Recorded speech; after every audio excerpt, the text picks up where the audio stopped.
Okay, so good evening and welcome to the Connection Cafe. So I'm Yvonne, and these sessions were put together during lockdown, obviously as a way for us to keep connected. And then when Black Lives Matters happened, More Yoga asked me to take a space on the cafe and do whatever I wanted to do to give space to people of color. So I came up with this idea of asking the same 10 questions to yogis of color so we can understand their journey. So the same questions, but lots of different answers. So it's Black History Month as well in October. So I think it's great that we've got this this evening as well. So without further ado, our guest this evening is Donna Noble. So welcome, Donna. Hi, Yvonne. Welcome to Yoga Journeys on the Connection Cafe. So I'm going to jump straight in and ask you the first. Are you well, first of all? I didn't ask you. Are you well? I am. I'm better. I keep having the sniffles, so I'm not quite sure what's going on. But you mentioned the word sniffles. Everyone's like yeah, exactly. Okay. So, yeah. Okay. We're on Zoom, so all is well. I know. That's why. But you're feeling better. I'm feeling much better. Thank you. Good. Okay. So I'm going to jump in. First question. Okay. Honoring our ancestors, tell us your family lineage. My family lineage is from the Caribbean island of Jamaica. And that's where they came from. I was lucky enough to spend 2 years there during my childhood. So I think I'm a little bit more Jamaican than most, actually. Apparently, when I was there, I went there at the age of 9, and I was speaking more Jamaican than the Jamaicans because I wanted to fit in. So, wow. So that's where they come from. So. How long did you live there? 2 years. 2 years. Okay. Excellent. Okay. So next one, where, when, and with whom was your first yoga class? My first yoga class, gosh, you're asking me, was at a company I was working for. They had an in-house. First company I worked for, there was a funny yogi, and I can't remember her name now, her name missed, I have to come back to the name, but she was a colleague and she was training to be a yoga teacher, and it was back in the late 1990s. A friend of mine saw a picture of Madonna and said, let's try yoga.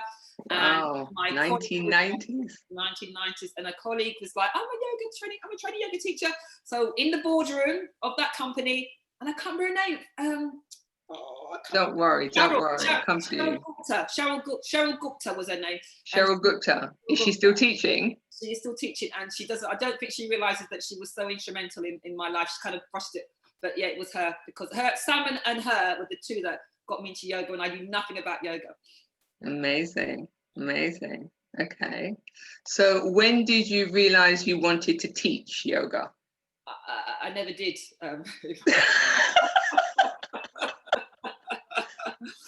Say more. What do you mean? It wasn't my yoga was something I started, and it made me feel good, and I gave it up. I had an on-off love affair with yoga. As soon as I started my master's, yoga went, because I didn't realize the importance it would play. So it's like, I can't afford any more time, so the yoga went. And it's obviously my corporate jobs actually that got me back into yoga, because I was at another company, top 5 law firm, but they want to keep you in the building, Yvonne, so you have everything in-house, so the gym, right. the yoga, you have to leave for anything type thing. So so started back again with another teacher called Dory Walker, and she was teaching dynamic yoga, and she kind of got me into it again.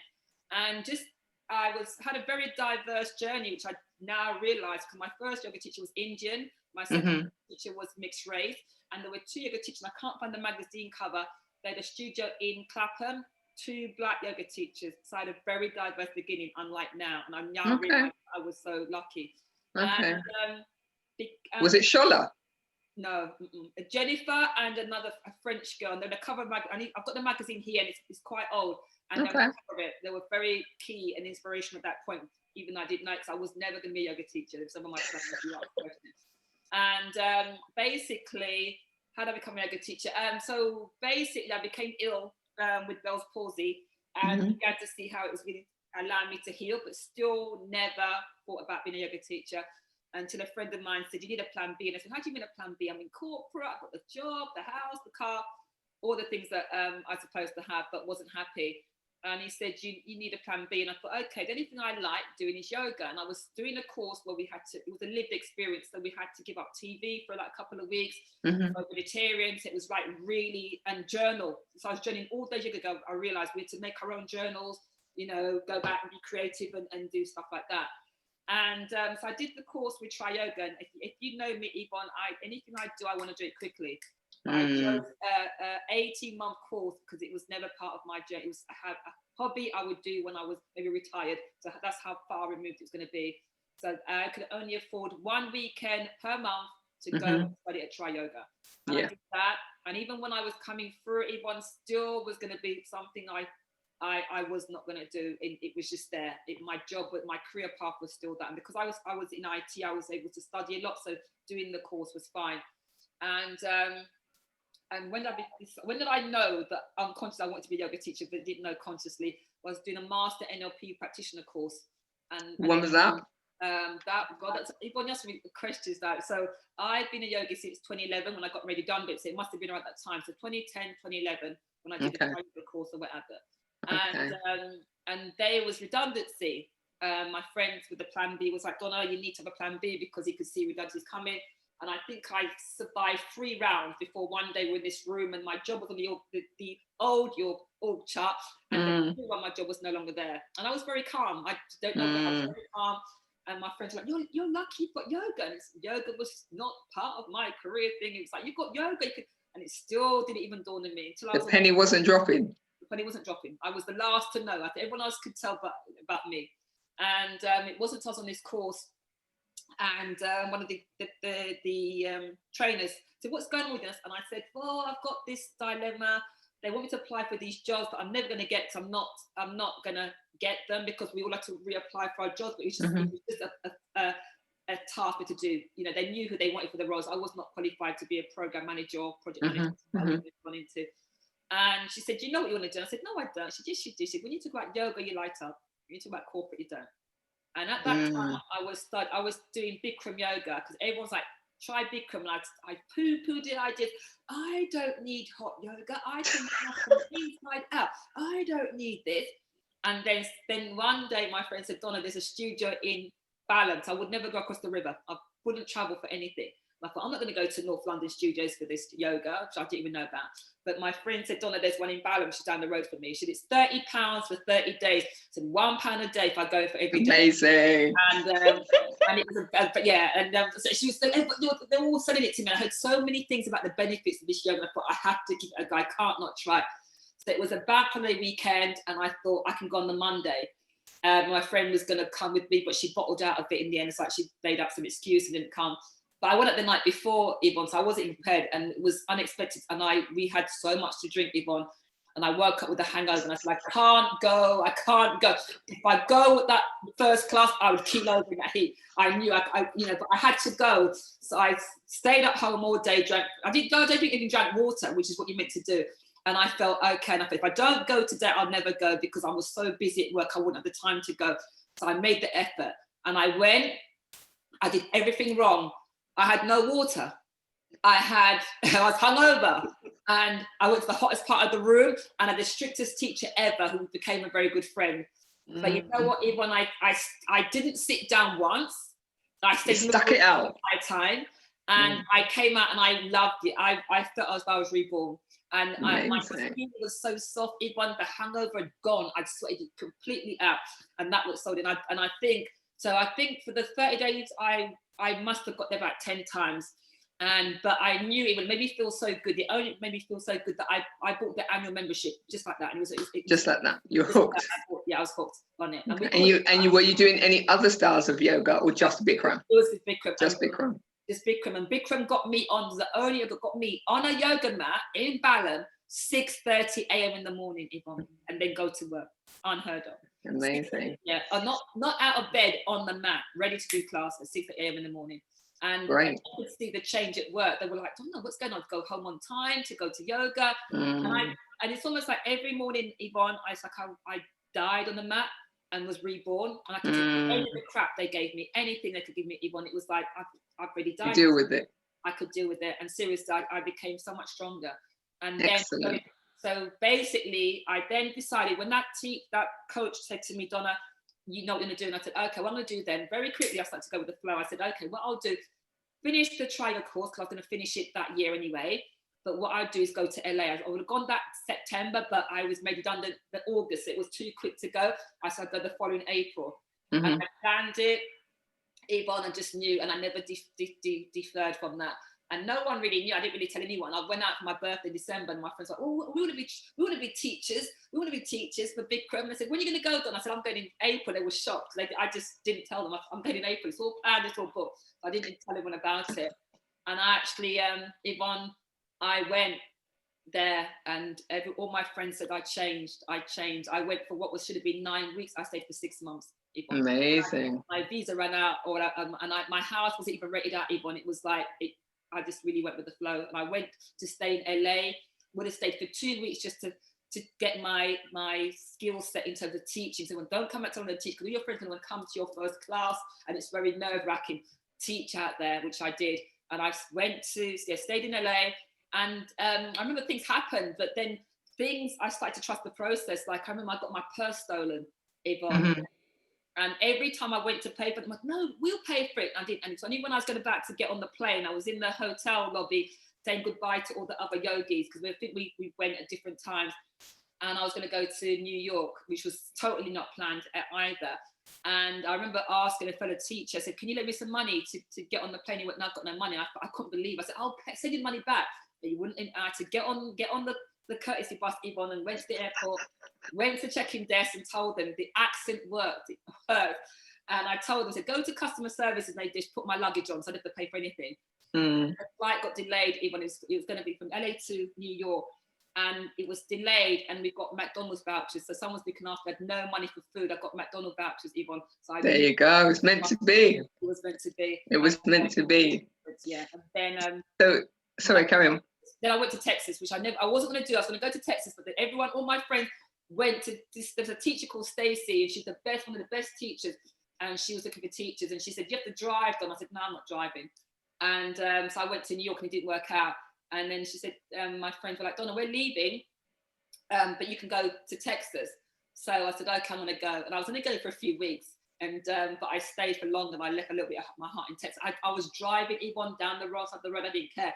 But I drove from one street to the other. So it was a real, life-changing experience. And to be in a yoga bubble, Yvonne, as well, in the training with 400 other students in this bubble. 400? 400 plus, yeah. That's Bikram training is massive, Yvonne. Wow. It's massive. And they're from 28 countries around the world, Yvonne. So you really... 400 people. How long was the Bikram training? 9 weeks. Okay. Can I take you back a little bit? Because I just thought you mentioned when you were unwell, so thank you for sharing that. Yeah. Can you say what Bell's palsy is, in case people don't know what that is? So Bell's palsy basically is where one side of your face becomes paralyzed. Okay. So I woke up one morning and my face was drooped on one side. So I thought initially I had a stroke, but I was quickly reassured that it was Bell's palsy. So when I did all the Googling, all the symptoms that it said, all the signs, I had them, and the doctor very quickly confirmed it as well. And you think yoga, you said yoga took you through that phase? I think the path of yoga, the people I met, because the treatments that I had that I would never have done. So I was not very woo-woo at that point. I was very much corporate, very, black and white. And but having the acupuncture and the yoga relaxing me, because I now believe it was stress related, and just the trauma of the environments I had to work in. At the time I refuted it, everyone else was like me. My mum said, you're stressed, Mum, no. But it became very normalized. But looking back now, I can really see that maybe that it was definitely stress that caused it. Okay. Well, I'm glad you made it through the other side and sharing your story with us. So going to go back to the training. So on the Yoga training, can you remember how many people of color were there roughly on the training? I think that was just me. And how many people are on the training? I can't remember how many. It's about maybe 20, but I was only one anyway. You were the only one? And this is back in 1990s then? No, that would have been 2011, sorry. But yeah, 2010. So so it's 18 months. So 2009 would have been maybe the start of the training. So maybe late, 2009. Okay. Yeah. Okay. And then you say the Bikram training was like 400 people. Wow. 100+ people, yeah. Again, was that a very diverse mix of people? I'd say there was about maybe 15 the most. And my friend's got a photograph, and every once in a while I post it where it shows all the black yogis together. Yeah, okay. But I count about 15, and some of them are still very good friends now, actually. Okay. Well, luckily those numbers are starting to increase, and obviously in light of Black Lives Matters, luckily studios are now giving, what's it called? The word's gone out of my head. Scholarships. No. Free, but not bursaries. What's the word? You know the word when it's a free space on a training. Scholarships. Thank you, Twana. Scholarships. Those are the ones. Yeah. My TT, there was probably 30 of us, and there was probably 5 or 6 people of color, which I know has definitely increased over the years. So moving on to the highs and lows of the wellness industry. I'm going to start with the lows first, and then we'll end with the highs. So thinking of the wellness industry, what lows come to your mind? Lack of diversity. Okay. Lack of diversity. There's no equity in there. As a person of color, you have to try harder. You have to be 2 times better to even try and get equity. You don't see many people that look like you in there. It's not very welcoming, and it doesn't really doesn't really cater for people that look like me or people of color. And I'm beginning to see that a lot more. Because in the beginning, I didn't think that there was a requirement for spaces just for people of color. Mm-hmm. But now I'm hearing about experiences, and it's very clear that there needs to be as well. And the fact that in some of these spaces, they don't cater for people that look like me in terms of body shape, understanding maybe the differences, mm-hmm. and catering for those differences as well. And there's no, and people of color aren't in position of management invariably, so they can't make, real change in that respect as well. And it can be very performative in terms of what they're trying to do. Tokenism is very rife. If you see meat advertising, it's like it's a box that's ticked. Mm-hmm. And if you in the industry as well, if you're out there, your work is not recognized when compared to maybe somebody else. So it takes longer for you to make headway in terms of establishing yourself. So those are some of the things that I see. Some of the lows. And you're judged on the colour of your skin. You're not judged on your ability as well. Do you think some of that is starting to change in the light of the George Floyd killing? Yeah, but there's still a lot of performative stuff out there. Mm-hmm. I'm having to call out because again, I don't think people got it. And in light of that happening, I'm seeing that a lot of these individuals that were going to be doing things, they're still very quiet. In that respect. Okay, so those were the lows. Are there any highs that come to mind? Any highs? Any highs? Any highs for me, or just the industry itself?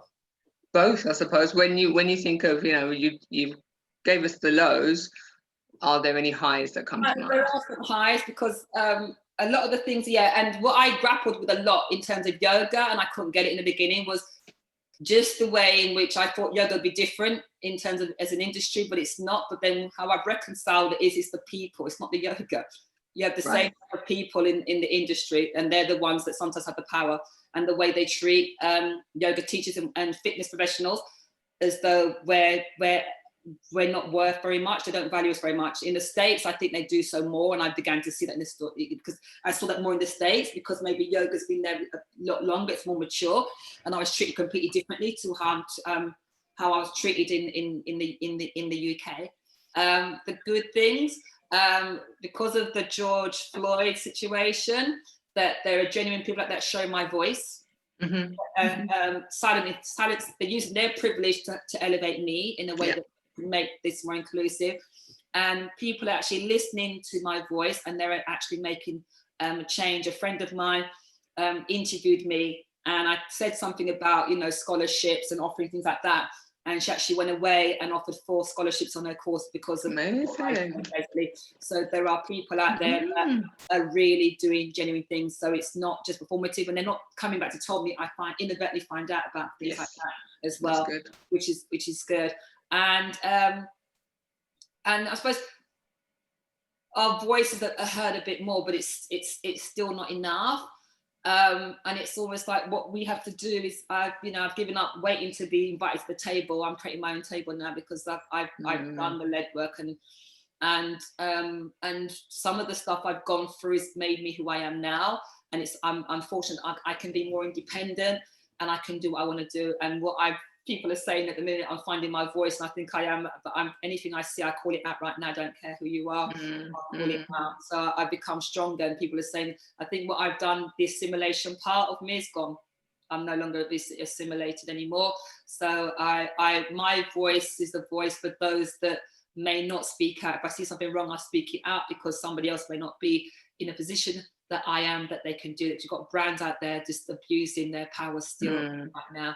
And when you call it out, they're coming up with, I won't even go into that, but they're coming up with excuses, but at least then they'll think twice now if they're doing something for somebody else out there as well. What made you able to step away from the assimilation, as you say? Well, I've always been like this fundamentally one, but I think just being self-employed, and even then it's still not been easy, but by creating CurveSomeYoga and not being afraid to be out there and do something different, you know, I've got very good support system around me. You know, I've had friends, you know, Donna, be wrong and strong than assimilate, and I think that's what's happened there. I'll be able to. The reason why is I go with the flow, and I believe that my path is mapped out for me. And if I get in my own way, then that's when I get into issues. So things just seem to open up. Even I just go into it and I just really give it a go. It's like I say, you have a dice and you have to throw it. You won't always get 6s, but you have to throw it to get some of the 6s. And there's no failure anymore, Yvonne. It's feedback. So if something's not meant, I just let it go. I just let it go now. And the things that used to upset me and get under my skin now, I don't let that happen anymore.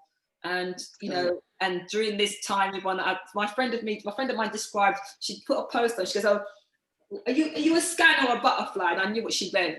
And I've always been this way, because what I do when I see something, I'm not afraid to run with it and go with it. And next thing, anything I move on to quickly sometimes, but I'll move on. And I suppose during this time it helps as well, because I'm not afraid to try something new. And at the moment I seem to be moving into directions that I never thought I would, but I'm embracing it and it seems natural. So I'm not afraid to take that final, you know, jump or whatever, and do it, because life's too short. And my illness, I believe as well, is what made me see that as well. Excellent. So you mentioned CurveSomeYoga. Do you want to share with us what is CurveSomeYoga? So it's kind of evolving, but CurveSomeYoga, when it was originally set up, was to invite those that I didn't see around me in the yoga room on the mat. So initially, I didn't see a lot of curvy women or curvy individuals in the yoga room. So it was to address that. And the reason why it came back actually was because Deborah Coughlin's a journalist for The Guardian. She wrote an article back in 2014, and it was about her experience in the yoga studio, and that she was stared at by her fellow practitioners and ignored by the teacher because she was curvy. And I didn't realize at the time that it kind of impacted me so much, because I kept talking about that article and my friends were like, well, shut up or do something about it. And that's when CurveSomeYoga kind of came about. I didn't even know what I was doing. I just knew that I had a coach at the time, and I told her, and she said, well, get a domain name. I said, domain name? What do I need a domain name for? And I said, I need a name that's going to make it seem different. So I like wholesome, but wholesome sounded like bread. I thought wholesome yoga doesn't quite work. And every permutation of curvy had gone, so I thought I couldn't have Googled it very well. So I put curve and then some together, and that's how CurveSomeYoga was created. And I didn't know at the time what I was still doing, if there was a need for what I was even doing. And a lot of my friends were saying, well, for years they kept saying, go to the Om show. No one in the beginning knew that CurveSomeYoga was me. I kept hiding, so I just would post things, but no one knew it was me. Like I got a lot of pushback from friends or in the beginning, because like you can't teach the curvy people not curvy, and obviously I'm not. And it wasn't until somebody actually said, well, you'd have to be gay to advocate gay rights, and that was absolutely. Occasionally I get it, I don't get it as much anymore, but the turning point for me was that eventually I did decide to go to the show, and I rang up and I got the price, and I almost fell off my seat. And I got no budget for that, I can't go. And then it was weeks later, and an epiphany. It was like, why don't you crowdfund it? And that was so not like me. And so I emailed a friend in America and said, should I crowdfund this? And she said, what's crowdfunding? Because she's American, they don't call it the same thing. And then she said, you're inspirational, Donna. And I think she didn't say those words, I'll just put it to one side. But because she said that, I thought I have to go with this. And at the time I was speaking to Lisa Riley, the actress, because I needed ambassador, and I spoke to her, she was going to be ambassador for CurveSomeYoga. And I think I told her, and she gave me £300 that weekend. And I thought, oh, this is possible. I rang up the girls at Omsha, they're very good friends now. And they were like, yeah, Donna, you're going to try and do it. And I got the money. And and Stacey's here in Texas, I kept saying, I'm not going to get the money. She goes, Donna, how's the universe going to give you what you want if you're saying you don't want it? And I stopped saying I'm not going to get it, and I got the money. And I went to the show so late, I wasn't even a program. I was so last minute. And I was at the back of Ali Pali to walk the full circumference to find me. And the reaction I got was amazing. I was the only person there giving anyone over size 12 opportunity to do yoga. And then what year was this? That was 2015, I think, 2016, I can't remember. But it was around that time, and then I knew what I was doing was right. So for a long time, I wouldn't even teach yoga. I'd go to where the curvy women were. So I'd go to their conferences and tell them about yoga. And show images of Jessamine Stanley, Jennifer Setti, all those yogis, just show them that they too could do yoga. And that's how it started, basically. Wonderful. Okay, so just one last question on the wellness industry. What is your one request, if you had one, of the wellness industry? My one request. My one request is equity and diversity within the space from the top to bottom. Marvelous, thanking you. So what got you through lockdown? My students, actually. And doing what I was meant to do years ago, because I was meant to be going online years ago, and I was resistant to it. Resisting. Even though I got asked to do videos, I got videos that I put up and they got over 240,000 views, and they were like, my coach was like, Donna, you've invited these people into your living room and you left them there. And so the lockdown forced me to do it.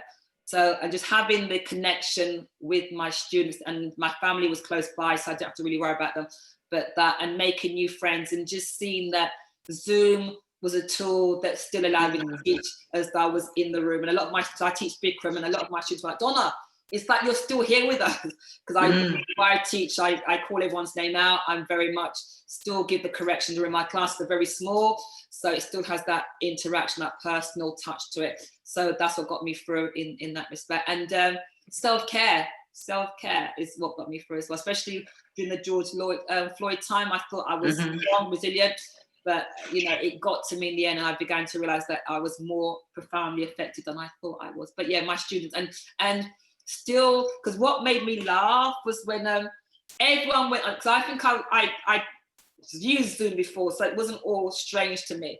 But what I saw was everyone went online very quickly. Yes. And I stayed back. I thought, I'm not jumping. I sit back. I don't embrace it. iPhone took me years, and it's like when I eventually had one in my hand, it's, oh my God, why am I not embracing? So I'm a late adopter. I think it's the IT side. Version 2, they put out a fix. I don't take the fix of the patch. I sit back, let the bugs work themselves out. So I do that type thing. So I sat back, did a few classes online, because I could do that anyway. But what I saw though was it became like the high street. It's like, but where are the beginners? No one was talking to the beginners. Everyone just went online and did all their offering. Everyone was like, oh, let's do it for free. Why you don't know? It's like, guys, think about this, just take your time and go online. And I did it I embraced it a bit later on, so I could see, and then it calmed down. Then the beginners started to be in the room. But I was able to reach more people that couldn't come to me in physical classes. But what I saw, and I try and tell all my friends, and I tell you, Yvonne, as well, you're more empowered now. What's happening right now, guys, you're more empowered than ever, and people don't seem to see it. It's the script, you just rip it up, guys, and make your own way. And that's what I started to do. And I'm doing things that I would never have thought that I'm doing. I'm doing more anti-racism stuff. That wasn't something I set out to do, but I suppose because of what I was doing with the body positive stuff, it became a natural thing. And I'm teaching stuff to around the world in terms of body positive stuff, because there's all these teachers out there that are wanting to make their classes more inclusive, but they don't have a clue, because I've been doing this for a long time. You know, I've done Diane Bondi's training twice now, and the Kerr's training, Jeebana Hayman, you know, Jessamine Stanley, when she came to London, she did a Q&A for me, because I reached out to her. She wanted to come back last year, but she was all about the Spice Girls, so we didn't, people and Michael didn't make it kind of work. But I've done all the courses, because what I try and do is anyone that comes into my class, I can teach to them, whether it's in a chair, on the mat, in the bed. I even teach aqua yoga, which I, you know, just to make everyone come onto the mat. It's hard to find a pool in London that's cheap or reasonable, but I have all that in my arsenal to teach anyone. I meet anyone where they are, and that's how I get the yoga out there to anyone. And students, you know, they tell me they would never do the yoga if it wasn't for me and the way I am. I let people come to my class, sit down, interview me, because that's the way you get the students there, because they're afraid to come to yoga, you know, with a gift, and we don't appreciate that. They're making themselves vulnerable to us, and we need to appreciate those teachers, you know, and just give them what they want. If they want to lie on the mat and in Sebastian the entire time, that is fine for me, because they're yoga. It's all yoga. And that's what I let them know, and just let them be who they want to be. They want to sit down, they want to whatever. I have classes sometimes all they do is talk for about half the class, but that too is yoga, it's community. It's not about the asanas, you know. I give them what they want, because I don't know what they're doing in their everyday life, in terms of that might be the first time they talk to somebody. I don't know what someone's doing. And, you know, and I've learned a lot of lessons. I remember in America, in Bikram yoga, we do a posture like that. Yeah, I remember it was about day 3 of my teacher training, day 3 of my leaving or being qualified. And I remember I said to this gentleman, "Can you do that?" And I kept insisting he couldn't do it because he didn't have those fingers. So from there, okay. You know, you need to find out why they don't do something. Don't do it. It's a very valuable lesson I learned there. So if someone's got socks on the mat, I may ask them so they have a better experience with the socks off. They don't take it off. It's their yoga. It's their yoga. Yeah, fair, very fair. So moving on to last few questions before we invite Q&A. So, you know, rest in peace, George Floyd. So thinking back to around that time, how many additional followers did you get? And did you get lots of studios approaching you as they diversified? I don't know, Yvonne, but I know my social medias, they've blown up, so to speak. I don't track them, but they have increased a lot on all my platforms in that respect. And I've had people that saying that they show my voice and to follow me because they've seen the work that I've done. I've had people reach out to me. I've done talks for them on diversity and how they can make their classes more inclusive. So that's gone through. I've written articles. You know, there was, you know, at one point I wrote an article, you know, that my blackness was trendy because it was like at the time, it was like I was trendy and my inbox was just going through the roof. And there were people that come into me and said, you know, I can't educate you, but what I do use my platform to educate in terms of what I share and what I repost. So I've done that as it's calmed down now in that respect. But yeah, and I still get that now. There's some that are still performative. There's some that are genuine. It's just working it out. But yeah, so, and there are some that have genuinely, I remember the same person that did the scholarship, I remember she got approached by Elephant Journal. I've written for Elephant Journal before, and they wanted to, they've asked her to write, and she said no. She said, here are all these teachers you should maybe approach, and I was one of them, artists of colour. So she silenced her voice to highlight other amplify your voice. Okay, a good ally. Okay, so last couple of questions. What's the rest of 2020 looking like for you? Is there something you'd like to share? Anything you'd like to promote? Workshops, training, anything coming up? Well, 2020, I just want to... 2020 has not been a bad year, actually. It's been a year of 360, but I've coped. It's shown me I can cope with it. So I can't wait for 2021 because there's so many exciting things happening. But in terms of finishing this year, what am I? There's first thing I got is a 12-week, because I'm seeing a lot of yoga teachers are lost. And I've got a 12-week program, and it's called The Noble Art of Yoga for Teachers.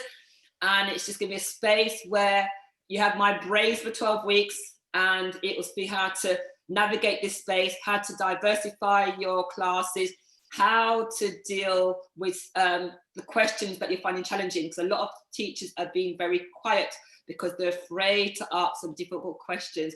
And in that space, you can do so with that. You know, I break down how to be the terms that are out there, like, you know, what is white privilege, what is privilege, you know, and challenge people with their way of thinking, and just how they can navigate going forward. So it'll be 12 weeks, there'll be yoga and there'll be coaching. So there'll be asanas, how to make your classes more diverse, but just any questions, anything. I've got an outline, but anyone to come with whatever they've got, I can hopefully deal with. Is it online? It's going to be online. So it's physical. I haven't chosen the date yet. So I think it's going to start the 26th of October. What else am I doing? I'm also doing a body positive workshop on the 31st of October, and I think even when you did the last one, I was about to say, highly recommended. People book up. Yeah, it was definitely worthwhile. Quite enjoyed it. So I'm doing that, and each time it gets refined, because there's things I see as well. The other things I do, circles of connection. I do that every fortnight, but I'm now, fortunately, I'm actually sitting back now. But that's about, we were talking about a lot of anti-racism work. It's teachers around it's people from around the world, even that as well, where we just go and we have a topic we talk about, and we just navigate it together. It's messy sometimes, but we're messy together, and you know, we're learning together. But most importantly, I've got a deadline for a book that I'm writing, so I need to get writing with that, and that's coming out sometime next year. But I promised my publisher the deadline that I'm going to get it out of me. Amazing. Yeah. So tell us, can you share the book title and what it's about? The book title is aimed at teachers, because you know I'm body positive, and it's called How to Make Your Yoga Body Positive. So it'd be like a guide, like my journey, how to make your class body positive. There'll be pictures of postures that, you know, the common ones that people find hard to modify. So it'd be that kind of thing there. But it's I'm glad I haven't written it yet, because it keeps changing, because the more I learn, the more I bring into it. And because of what we're going through, is enriching the book. It's almost like, you know, seeing that yoga is political, you know, which I wouldn't have really put that in the book before, but they put it now, how it can be used to help those, and to find that body positivity and yoga have so many similarities.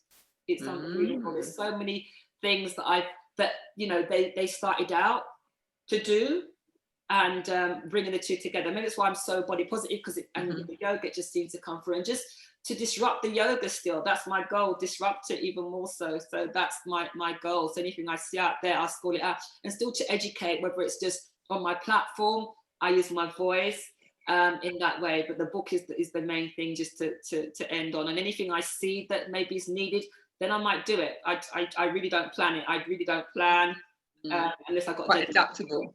Yeah. Marvelous, thank you. So before I open the floor for Q&A, is there anything else that you'd like to add? Anything you forgot that you want to share from earlier on? Final words from Miss Noble. No, I just think, you know, anyone can be the change that they want to see in the world. It doesn't matter who you are. And, you know, version 1's better than version none. So if you have an idea, plan A, plan B, plan C, guys, just give it a go. Because my plan B was there, parked, and I suppose I got what I wanted. So I said I would do the yoga, and I retired. So I suppose I retired from corporate, so I got what I wanted sooner. But just give it a go. There's nothing to lose. But there's, you know, you only have one life, and that's what I do. And you just don't know maybe the impact you're going to make. Yeah.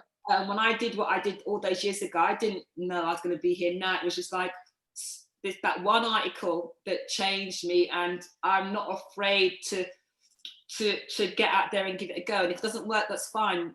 I just move on to the next thing and just keep going it, and just keep going, because as my family say, the one thing I've done is being consistent. I didn't pull out of this.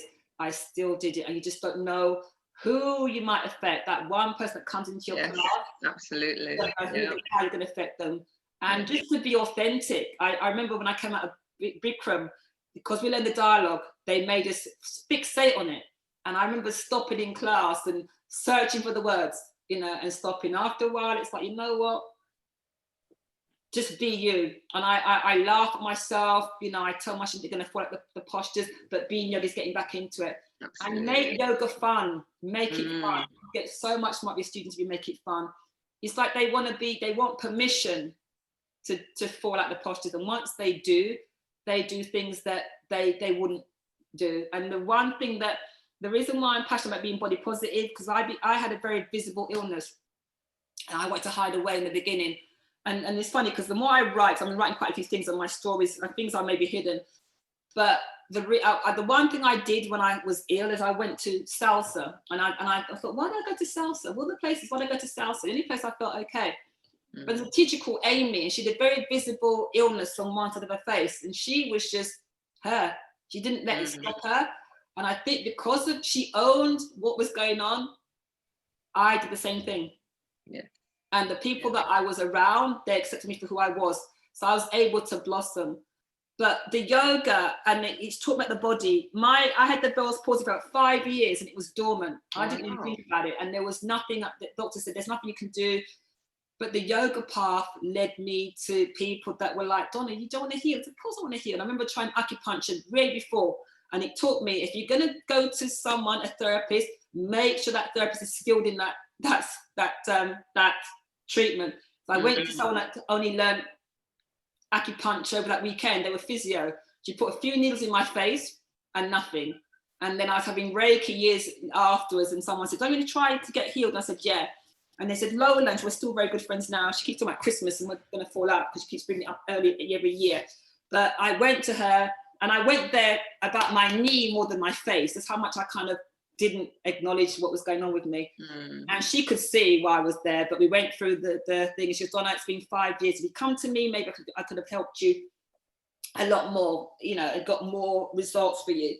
But she tried, and she gave me very, very, very, very, very strong treatment, very strong.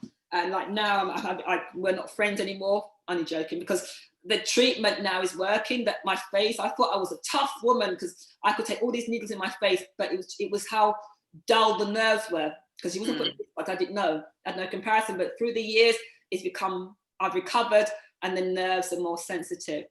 But she gave me that treatment. The very next day, I got up and I tingled in my face, so I knew whatever she did was working. Wow. And we wish now that we'd taken photographs, because to see where my face was to where it is now, the change is so dramatic. And I think I would not give up the Bell's palsy if I had my life again, because it changed my life so much. It was what made me stop. Amazing. Take stock of my life in that respect. And it doesn't. And I think it's made me accept myself. It's made me come home to myself. It's part of me. And it's made me who I am, a strong individual because of it. So what made me vulnerable has made me stronger. And that's why I think I'm out there being body positive for everyone. You know, people accept me for who I was and how I looked, and I found out who my true friends were. And that's why now, you know, I have boundaries, and I will, you know, if you're not serving me well, and, you know, we have different paths. Before I didn't put up with it, but now I won't. Life's too short. And I don't want to go back to that illness again. And people do contribute to that, and that's acknowledging that boundary. And yoga's liberated me in ways that I never, ever would have thought. So same for you guys out there. You don't have to be anything special out there, guys, but you have all a gift. You know, I used to hide. And one of the reasons why I don't hide and I've become more, I suppose, anti-racist is in seeing that the group, the space I create I was at the show, but this time at the International Yoga Day, and I was being interviewed, I think about yoga matters actually, and with Helen all these years ago, and it was summer, and it was a British typical summer. There was no summer, it was going to rain, and I had the last class of the day, and I thought no one's going to turn up, no one. So I had the interview, and it started to drizzle. I thought, oh my god, and I sat around being cold and shivery so it was summer. And I went to it came to 5:30, and I went to the spot that I had to teach, and I was amazed to see that I was in the minority. I was in the minority. And I think Helen actually said to me after, do you know how many black people were on that? I think I didn't even acknowledge it. I said, yeah, I saw that, but didn't understand it. And they came up to me after and said, Donna, you need to be more visible. You know, we've come to support you. And that's why and that's another key point where I began then to see that I have to be visible, not for me, but for the others. And I think that's how I reconciled it. What I do is not about me, not for me. I'm trying to be a good ancestor. So I was a good ancestor for me. And I can then make life easier for those that are coming up from me. And that's what that day showed me. And the same thing with NOIRE Fit Fest. The reason why that came about was I was in a room, I was on a panel, and it was all Black fitness professionals in a room of Black women. And I still didn't really think, we need this kind of, I think there's a few people tried to set up groups before, but they never came about. And, but to hear about their problems, about their issues, and to understand the trauma that they have when they come into the yoga room, and sometimes they get even more traumatized.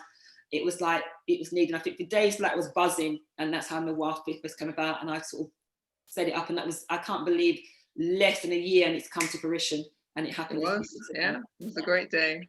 Thank you for letting me be part of it. You're welcome. So guys, there are questions. Yeah. Questions. Sorry, oh, that's it. Me done. Questions. Any questions? So you're welcome to take yourself off mute and ask a question directly, or you can type it into the chat box.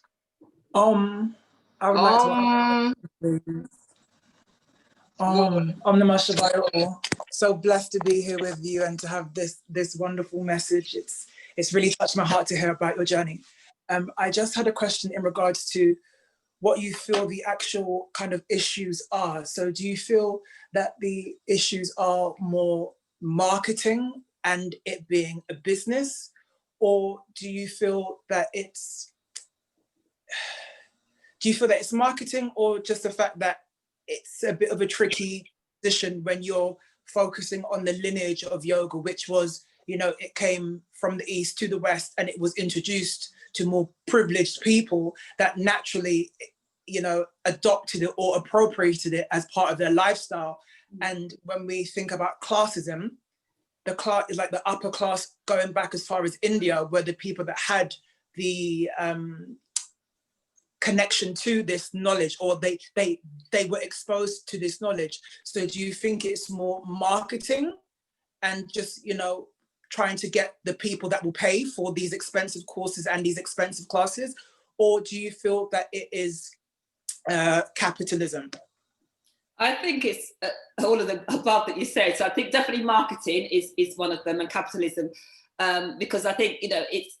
Classism, marketing or classism, and capitalism. I mean, all of them. Why not? I think all of them have played an element in it, because, if you look at the marketing right now, you see that it's someone tall, slim, blonde, and in advanced posture doing it. So the people that really need the yoga is not going to do it. And I think that's what's come through from what I can see. And even like the way we're taught about yoga, I've just recently found about Kemetic, well, knew about it from before, but Kemetic yoga. And that's out there and been out there, and it's in the books, but it's not taught. So again, some of it's hidden in plain sight, but it's not brought to the fore. So I'm writing this book, and it's like I'm bringing Kemetic yoga in it because it's there. I'm not saying one's better than the other, but it's there to enrich our learning, basically, in that respect. And I think when yoga came over, like, I'm going to use Bikram because Bikram, the yoga is bigger than a man. But when he came, he went to Hollywood, and who did he go to? The stars. So they had the money. So it started up there. And yoga studios invariably look at the areas they're in. It's where money is. Like where I live right now, there wasn't hardly yoga studios. Now there's about 5. So money's here now, gentrification. But they're not taking the yoga to where it's needed. That's the thing. So I think all these elements, it's how it's marketed. And if people don't see themselves in the imagery, why are you going to do it? Why are you going to do it? So again, people are put off in it. And there's a lot of mysticism about yoga as well, especially from the Black community. They think it's very religious, but no one's breaking it down as to say, why do they think that? How can we go around that and change their mindset? I'm feeling a little bit more about it. There's one thing someone's saying that, if you still the mind, it's making time for the devil. Apparently that's part of it. But, you have to say that it gives you time to do other things, it relieves stress. But again, it's breaking it down. And that's how we get more people there. But it's all these things. And it's been appropriated. It's like with a lot of things, it came and it's marketed to certain people. Is the way, and and a lot of the things of yoga, the benefits have been taken out. It's all about the postures, not the benefits, not the benefits. And if you see someone with their leg behind their head, you've got people coming all the time, I'm not flexible. And they are flexible. but they're not going to be flexible when they're doing that. I have students that come, and the other day I was teaching a class box splits, and she didn't even know she was doing box splits. I said, oh, that's what she's doing, box splits. But yet, based on what she's being taught, she didn't think she's flexible. Deepest back bend. I have students that come to my class, they do the deepest back bend. The only way I can prove it is taking a photograph and showing them, and they're like, and they can see what they can do. The way I teach yoga is it lets you realize your body's true potential. It brings you home to yourself. There's all those things. And if you're trying to appeal to individuals, go to where they are. And maybe, I even said the other day to somebody, I can tell you, they'll come to you with no knowledge of yoga. I can say, headstand's the easiest posture. They may not believe me, but they will do it. And, child's pose, the hardest one, but they don't know. But it's the way you sell it to them. And that's the way you get them to do what you want to do. And I see that. I've got students that they came to me through lockdown. They're doing headstands. If I thought last year I would teach someone headstand over Zoom, no way. But it's done. You give them the tools to do that. Okay, thanking you. Thanks, Vaughan. So any other questions, be it in the chat box or live? I have one. I have several. One now. Okay. Donna, what piece of advice would you give, I want to say a new young sort of Black or person of color coming in wanting to do a teacher training course, but it doesn't have to be young, you've changed somebody's changed, their career. You did it, Yvonne, you did it. I did it, yeah. So they don't have to be young, but what one core piece of advice would you give somebody who is thinking about becoming a teacher, a yoga teacher? Listen to your gut and give it a go. Go do what feels right for you, because you'll know. And just don't get in your head too much. And because people will come and, I remember in the beginning, like I had friends like, when are you gonna get a real job? You've got a master's. When you get a little job, when are you gonna stop playing? And they stopped that now, but they were like that for years because they just didn't get it. So you need to be. That's why I always say, and I was wrong and strong, but give it a go. And that's why I say, if you have a little spark of anything, to be a yoga teacher, give it a go. You don't want to live a life of regret. You don't want to be in a deathbed thinking, I wish I had. People don't learn their deathbed saying, I wish I worked harder. It's all the other stuff. So, I said to someone the other day that the graveyard is one of the richest places with all these ideas that never come to fruition because they're there. So trust your gut. Can I ask a few more, Yvonne? Or am I Go for it. The other one, I'm very inspired by what you say, and I really mean that. And the thing of all the things that you said, the one thing that stands out to me is finding your voice, or at least, these aren't your words, but not giving a shit anymore about what other people say. Yeah. What was that sort of secret sauce, or that core ingredient that just said, you know what, Donna, I'm not going to do it anymore. I'm not going to listen to these people or voices or whatever. A number of things, Twana. One was when I came back from LA, and I think I'd stayed for longer. And I remember I walked into a studio, and there were all these yoga teachers. Then it's like, and I think I was told in LA, get this teacher to be your guru, because he was like one of the best guru, And I came in the door, not even a hello. Where the hell have you been? I didn't think you were going to come back. And I thought, excuse me. And it was in front of students and teachers. And I thought, no, I'm an adult. I'm not a child. My mother didn't talk to me like that. And there was that. And I remember, Twana, there was other times like I'd go in the room and teachers would come in that I knew would judge me. And you can't say that in Bikram, because I was bringing the tri-yoga stuff, the philosophical stuff in it. It's like, you can't say that. And I thought, why? And then years later, Twana, they were doing the same thing. Because when Bikram, became unpopular, and the students had to diversify the class with anymore, they had to do the stuff. And I'd hear what I was saying years ago come at their mouth. And it's like, you know what? I've got a mortgage to pay. And they're not paying my mortgage. And I said, I'm not going to play small anymore. They can still be there in the studios and whatever. And it's like, no. And I thought, I'm not going to be treated like this anymore. And that was it. It was almost like, they're not paying my bill.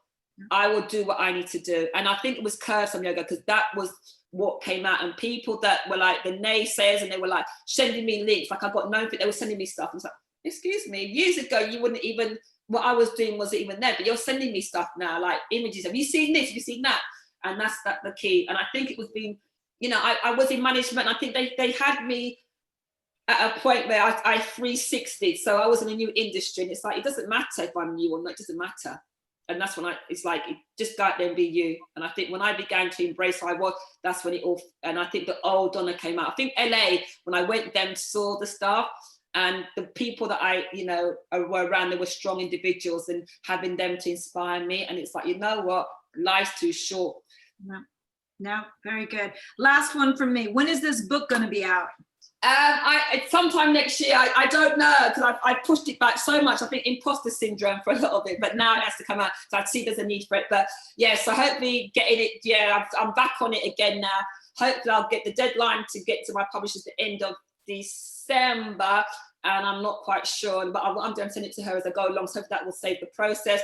Don't know how many rewrites. But another book, I need to find out. I did an anthology as well, and that's meant to be coming out.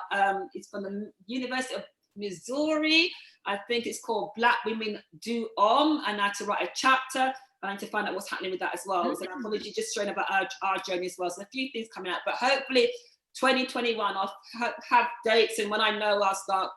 I definitely would like to know more. So please, yeah. Yeah. Thank you. Thank you. You're most welcome.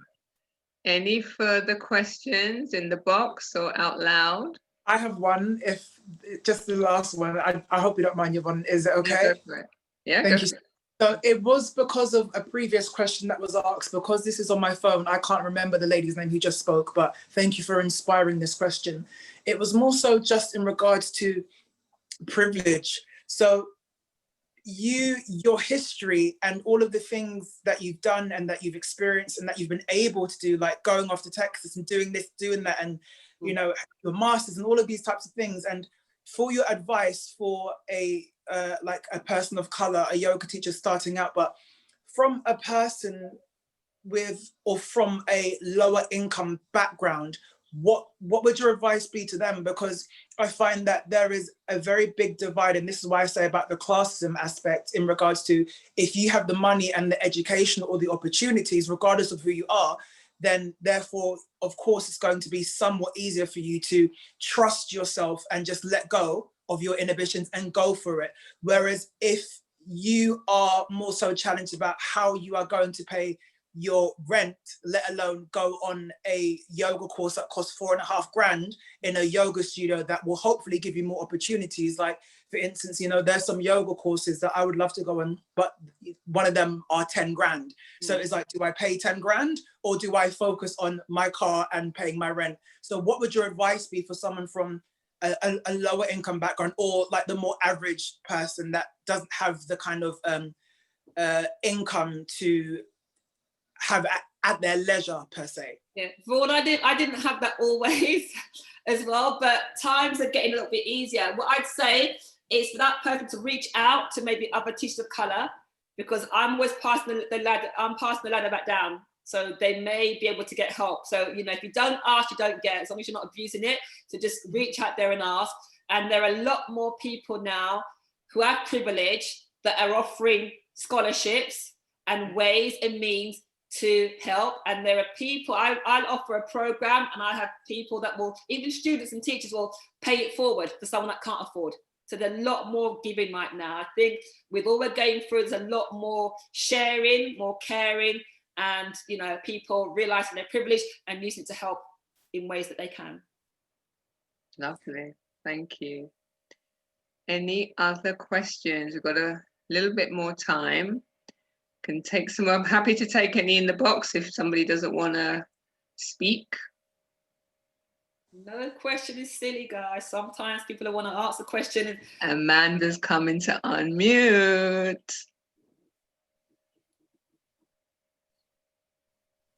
Actually, I don't know if I even have a question. I always think that I have loads of questions at the end of something like this, but just basically I'm really blown away and inspired, and so much resonates, and I'm just really love your work and just really grateful to have like had the benefit of your knowledge and your experience, because I think I'm a little bit like I've only just started my journey really, and I think that I'm just learning so much here. So just, yeah, thank you to both of you for creating this space. So you're welcome. You're very welcome. Welcome, thank you. So any last questions or comments? It doesn't have to be a question. It could just be a comment like Amanda, but no pressure. I won't draw it out. I want to say thanks to Donna. I think, and to you, Yvonne, it's really lovely. Well, one, how you structured this with the questions, but I just feel like I know Donna even more, and I've known of Donna now since I joined this business. But it's been really, really good. So thank you. Thank you to both of you. You're very welcome. Thank you. Got some messages coming into the little box, which I'll share. So from Tor, so great to hear personal stories. Thank you so much. Thank you to both of us. From Vaughan, thank you once again for creating the space. From Brenda over in Ireland. Hello, Brenda. So lovely to hear you speak, Donna. Thank you lots. What's your favorite waste of time? That's a good question, Brenda. What's my favorite waste of time? I don't really have time to waste, Brenda, but what I'm doing now actually, and it's not waste of time. What I've discovered now is I'll have naps. It's not a waste of time, but I'll have a nap when I want to. And also hot and Epsom salt baths now whenever I want. I don't care. So I'll do things now if I want to, not because it's structured times. So I'll have, I'll have like this morning I woke up and I thought I want a hot Epsom bath, laid there for 30 minutes. I'm napping right now, so I think I'm in hibernation mode. I don't care. I'll go in there, and I did that on Saturday or Friday. I can't remember what day it was. And I woke up and I was like, lost the day. It was like, what time is it? And I think I watched the same day.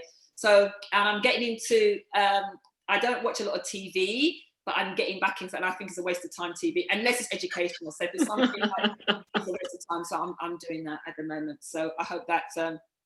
Yeah, so that's my waste. It's waste of time, but it's self-care for me. Yes. And we have a comment here from the lovely Tawny. Such an inspiring and interesting personal story on your yoga journey. Tor says, I love a nap. So she's agreeing with you. And Brenda's like, naps and baths. Yes, thank you. Okay, so thank you all so much for joining. On the 19th, he's gone off camera now, but on the 19th, the next yoga journey is Vaughan. Woohoo! And then she's also on screen on it. What are you? 16th of November. This is from memory. Is Amanda. So you can come back and hear those yoga journeys. So thank you all so much for tuning in once again. It will be recorded. It will go up on YouTube within a couple of days on the public More Yoga YouTube. Have a great night, everyone. Thank you so much. Thank you. Take care. Bye. Bye-bye.